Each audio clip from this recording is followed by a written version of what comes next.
5 সপ্তাহের প্রেগনেন্সি, আপনি ইউএসজি করাতে গেছেন কিন্তু ইউএসজিতে প্রেগনেন্সি ধরাই পড়েনি। কতজনের হয়েছে এটা?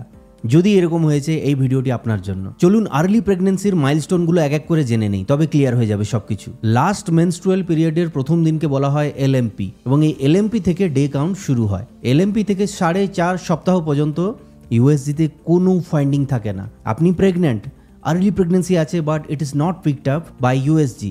4.5 সপ্তাহ থেকে 5 সপ্তাহ 5 দিন পর্যন্ত এই টাইমের মধ্যে জেস্টেশনাল স্যাক বা জি স্যাক ডেভেলপ করে। 5 সপ্তাহ 5 দিন থেকে 6 সপ্তাহের মধ্যে একটা ইম্পর্টেন্ট স্ট্রাকচার ডেভেলপ করে যেটাকে বলা হয় ইয়ক স্যাক। প্রেগনেন্সিকে নিউট্রিশন সাপ্লাই করে এই ইয়ক স্যাক। ছোট্ট একটা জল ভর্তি সিস্টের মতো দেখতে হয় এটা। 6 উইকস থেকে 6.5 উইকসের মধ্যে এমব্রায়ো বা ভ্রূণ তৈরি হয়। It is picked up mostly in the transvaginal scan. এবং 8 সপ্তাহতে গিয়ে বাচ্চার কোনটা মাথা কোন দিকটা পা এটা সুন্দরভাবে বোঝা যায়। তার জন্য প্রেগনেন্সি আছে এটা কনফার্ম করার জন্য বেস্ট টাইম হচ্ছে যে 6 weeks, but dating scan it should be done at 8 weeks. ভিডিওটি ভালো লাগলে লাইক, কমেন্ট, শেয়ার করুন। এরকম অনেক ভিডিও আসতে চলেছে।